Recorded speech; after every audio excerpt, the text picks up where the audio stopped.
RGS All Tutorial Freezer. Assalamualaikum warahmatullahi wabarakatuh. Jumpa lagi bareng saya Ibeng dari RGS All Tutorial ya. Dan kebetulan saya adalah founder dari RGS All Tutorial ini ya.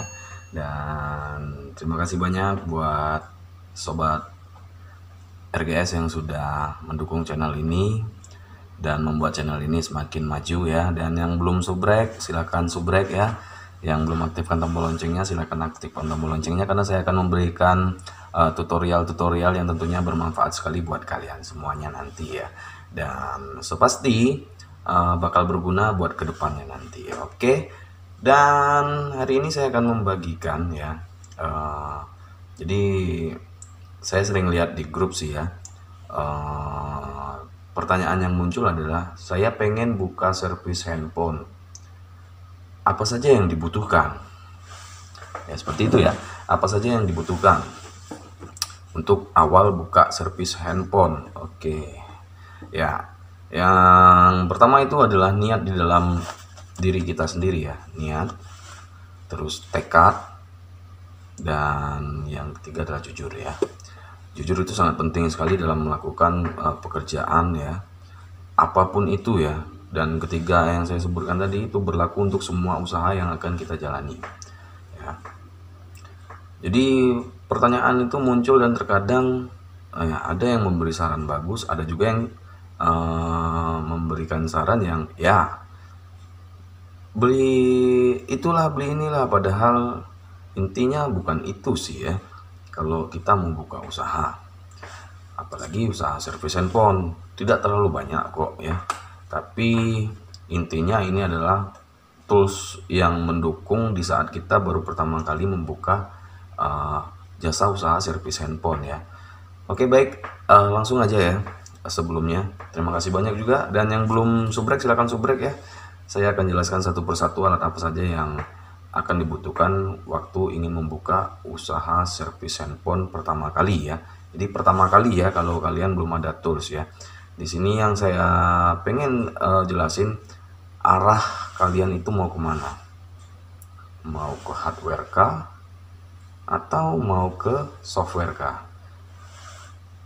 Kalau saya menyarankan itu, kalau kalian ada laptop atau PC yang bisa digunakan, itu lebih baik arahnya ke software terlebih dahulu jika kalian belum mempunyai perlengkapan hardware ya. Jadi kalau kalian di software itu yang kalian butuhkan cuman PC ya, atau laptop. Oke, itu yang kalian butuhkan. Dan yang kedua adalah jaringan internet ya. Jika kalian tidak punya jaringan internet seperti WiFi ya, atau modem yang GSM itu ya, yang main colok, modem apa itu namanya saya lupa ya. Pokoknya saya dulu pakai itu, yang pakai kartu, dimasukin kartu ya, kayak gitu ya, dimasukin kartu terus ngedownload. Jenuh juga ya, tapi kalian juga bisa antisipasi ke warnet ya. Ke warnet itu bisa kalian antisipasi terus untuk download filenya ya. Tapi tahu sendiri kan kapasitas warnet itu seperti apa speednya sekarang, karena memang mereka lebih mengutamakan game. Mereka lebih mengutamakan speed buat game, bukan buat download ya. Jadi kalau kalian download, otomatis yang main game pasti marah, seperti itu kan. Nah, jadi itu yang mungkin pertama kali yang kalian butuhkan adalah laptop atau PC ya. Nah, yang mau main ke hardware, itu tools yang kalian butuhkan adalah ya solder tangan ya. Solder tangan itu ada banyak macamnya. Ada CS30 seperti yang di sebelah saya ini. Ada juga solder station yang bentuknya seperti ini ya. Nah, jadi kalian tinggal pilih yang lebih bagus. Kedua-duanya emang ada kelebihan dari CS30 atau CS31 yang seperti saya sebut tadi ya. Matanya itu kecil, enak buat jumper. Sementara kalau station ya, solder station yang seperti ini nih ya, itu banyak mereknya ya. Solder station itu apa aja ya. Kalau solder station itu biasanya matanya lebih besar ya. Kalau kita mau cari yang runcing itu susah ya. Itu susah banget kalau kita mau cari yang runcing. Adapun yang runcing terkadang susah untuk menjumper di sela-sela yang kayak ganggang sempit lah ya, seperti itu susah Jadi saran saya kalau untuk jumper ya CS30 tadi ya. Selanjutnya yang kalian butuhkan adalah blower ya, blower ya. Kalian butuh blower. Blower itu yang seperti apa? Yang seperti ini ya. Blower itu ada banyak. Ada merek Quick ya, terus ada merek Baku, ada merek Mekanik ya. Ada juga yang saya pakai merek Abimanyu ya, Abimanyu maksud saya ya. Nah, itu yang saya gunakan saat ini ya, karena saya sudah coba Quick, sudah juga coba merek Baku yang harganya 6xxx ya. Quick juga ada macam-macam, ada yang harganya 6xxx, ada yang 9xxx, ada juga yang 1xxx ya. Nah, itu jenis blower ya. Terus yang kalian butuhkan selanjutnya adalah power supply ya, power supply yang seperti ini ya, power supply. Oke. Nah, power supply itu ada banyak macam. Ada yang 1 ampere, 2 ampere dan seterusnya ya. Ada juga yang 10 ampere ya.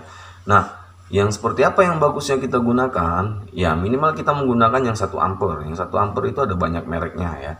Nah, 1 ampere. Nah, kekurangan 1 ampere itu ada tipe-tipe tertentu yang tidak bisa dihidupkan dengan 1 ampere, tapi ada juga yang bisa dihidupkan dengan menggunakan 1 ampere ya. Contohnya di tipe-tipe Android itu memilih, ada yang mau dinyalakan dengan tipe apa yang kapasitasnya 1 ampere, ada yang mintanya 2 amperan seperti itu ya.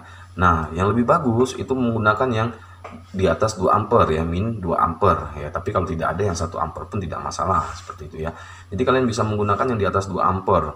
Nah, yang lebih bagusnya lagi adalah menggunakan MBR ya. MBR itu yang seperti ini ya. Ya, saya ada produknya juga. Kalian bisa cek di deskripsi ya. Atau nanti kalau dia nongol di atas ini, kalian bisa tinggal klik aja ya, MBR saya ya. Apa kelebihan MBR? MBR itu ada 2 jenis. Ada yang punya shot protect, ada juga yang tidak punya shot protect ya. Nah, yang harus kalian beli adalah yang shot protect, yang memiliki shot protect. Kelebihannya apa? Dia bisa digunakan sebagai power supply biasa ketika di dalam posisi shot protect. Dia juga bisa untuk mencari shot ketika dalam posisi shot protectnya off ya. Jadi 2 fitur. Jadi itu kelebihan dari MBR dibanding power supply biasa. Kalau kita beli power supply yang bisa mencari short ya, itu harganya mahal. Ada yang 1 jutaan, ada juga yang ya lumayan lah ya, untuk merek-merek seperti Mekanik, merek-merek apa itu lumayan. Nah, itu tadi kelebihan dari MBR, dan kekurangannya power supply adalah tidak bisa mencari short, terkecuali kalian beli yang harga 1 jutaan yang 5 ampere ya, yang bisa dimainin bypass protectnya ya. Protectnya bisa di offin, bisa di onin seperti itu ya. Itu sama aja sih sebenarnya, statusnya MBR juga, tapi dia menyebut tapi toko menyebutnya itu power supply ya. Hanya saja harganya sudah 1xxx yang saya pantau di toko-toko online seperti itu. Dan yang selanjutnya yang kalian butuhkan adalah yang ini, yang paling penting sekali ya menurut saya ya, obeng ya. Obeng ya. Obeng itu ada macam-macam, ada punyanya iPhone itu khusus, terus obeng buat Android juga ada ukurannya masing-masing ya, seperti itu ya. Nah, itu kalian harus punya. Nah, kalau untuk tools yang lain seperti box, dongle itu adalah tools pendukung. Jadi ketika usaha kalian sudah lancar, kalian bisa membeli tools pendukung itu tadi, baik box, baik ya seperti dongle ya, atau tools yang lain seperti sperator yang seperti ini ya, buat misahin LCD ya. Itu ada banyak mereknya, ada punya Ongle, ada punya Sansin ya. Nah, nanti kalau kalian udah lancar, kalian udah bisa beli itu. Nah, yang selanjutnya yang kalian butuhkan adalah timah yang seperti ini ya. Ada 2 macam juga, ada juga yang seperti ini ya. Nah, yang seperti ini itu namanya timah gulung ya. Kalau kita nyebutnya timah gulung, timahnya panjang ya, panjangnya seperti ini modelnya. Ini adalah untuk menyoder, misalkan seperti di tab, kita butuh ini ya untuk baterainya, terus untuk menambah kaki di konektor SIM, kaki di konektor charger ya fungsinya. Dan sementara si timah cair sendiri Itu fungsinya buat membentuk kaki IC atau mencetak kaki IC ya. Nah, jadi kalau kalian mau cetak IC, kalian harus menggunakan timah cair ya. Yang selanjutnya yang kalian butuhkan adalah flux atau amtek seperti ini. Ini juga banyak ininya ya, banyak mereknya ya. Mulai dari yang harga 3 ribuan sampai yang harga ratusan ribu pun ada kalau flux ya. Banyak flux, tinggal tergantung. Kalau kita pakai yang murah yang 3 ribuan itu biasanya saya gunakan untuk mengangkat konektor SIM ya dari Bangkayan, itu saya biasanya menggunakan yang 3 ribuan ya. Nah, itu. Terus yang kalian butuhkan yang selanjutnya adalah thinner ya. Thinner juga kalian harus cari yang gampang keringnya ya, yang cepat keringnya. Fungsi thinner itu sendiri ya, thinner ini ya, thinner yang seperti ini yang untuk ngecat itu ya, yang buat ngecat ya. Ya, kalian butuh thinner buat bersihin, misalkan handphone itu masuk ke dalam konter kalian, itu kondisinya masuk air, jadi kalian harus bersihkan dengan thinner ya. Nah, cara bersihnya dengan apa? Yang menggunakan ini, sikat gigi. Cari sikat gigi yang tidak mudah pecah kena thinner ya. Nah, itu ada banyak mereknya ya. Bisa kalian gunakan sikat gigi yang paling bagus, yang paling mahal, yang biasanya dijual di minimarket seperti itu. Kalau kalian beli yang plastiknya bening, itu mudah pecah, getas dia nggak tahan kena thinner.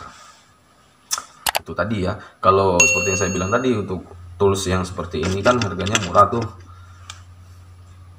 Pick kayak gitar ya, pick gitar itu buat buka-buka casing itu murah sih ya. Jadi kalau mau buka usaha konter, intinya kalian harus yakin, jujur, dan tekad dalam hati kalian tadi ya.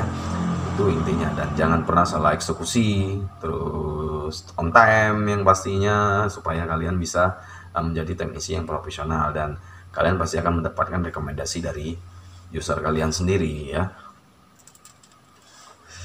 Nah, sobat RGS, gimana? Udah cukup puas dengan penjelasan saya ini? Semoga kalian puas dengan penjelasan saya ini, dan nanti saya akan bagikan tips yang selanjutnya, yaitu tips menghadapi user ya.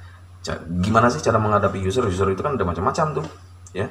Tapi nanti ya di video yang selanjutnya nanti ya. Dan buat kalian yang sudah support channel saya ini, saya ucapkan terima kasih banyak, dan saya akan semakin semangat buat membangun channel ini kembali, mengupload video-video yang kalian butuhkan ya. Video apa saja seperti itu ya. Nanti saya akan buatkan tutorialnya buat kalian semuanya. Semoga apa yang saya buat ini bermanfaat buat kalian semuanya dan buat kalian kedepannya nanti. Dan ingat, ilmu tidak akan pernah habis bila dibagi ya. Justru ilmu akan makin bertambah. Kita sekarang share ini, nanti ilmu yang kita share itu akan berkembang ke orang-orang yang melihat ilmu kita tadi itu ya. Jadi hari ini kita memecahkan ini, besok ilmu itu akan dikembangkan lagi ke generasi kita yang akan datang, dan di saat itu kita akan menyaksikan juga ilmu itu berawal dari kita dan berkembang ke mereka. Jadi jangan takut bahwa ilmu kalian akan habis ketika kalian share ya. Jangan pernah takut, karena kuncinya adalah untuk memperbesar ilmu kalian, kalian harus men-share ilmu kalian secara rutin ya. Dan jika ditanya, jawablah dengan apa adanya ya. Mungkin itu kerusakannya ini, silakan lakukan pengecekan ya. Oh ya, ada satu lagi tools yang lupa ya, yang lupa saya sebutkan, itu adalah multitester ya. Multitester itu yang seperti ini ya. Ada yang tipe digital yang kayak gini, ada juga yang tipe analog yang kayak gini ya. Fungsinya buat ngukur resistor, kapasitor yang short atau yang terjadi kebocoran ya. Jadi ini penting ya, kalau bisa dua-duanya harus ada ya. Ini penting banget, kalau bisa dua-duanya harus ada. Jadi itu saja sih kayaknya yang buat buka usaha. Kira-kira kalau kita beli yang murah aja itu habis totalnya, kalau keseluruhan sih bisa sampai 2 jutaan sampai dengan 3 jutaan ya, tergantung dengan tools yang kalian beri harganya berapa seperti itu. Jadi ada saran saya sih, gunakan dulu yang murah saja, nggak apa-apa, tapi kalau bisa kepalangan beli yang bagus, karena emang toolsnya akan kita gunakan sering ya, sangat sering kita gunakan. Jadi buat sobat RGS semuanya, jangan lupa like, share, subscribe, dan aktifkan tombol loncengnya agar saya lebih semangat lagi memberikan tutorial-tutorial yang bermanfaat buat kalian semuanya. So thank you so much, saya Ibang pamit undur diri dulu. Wabillahi taufiq wal hidayah. Wassalamualaikum warahmatullahi wabarakatuh. See you next time. Bye bye.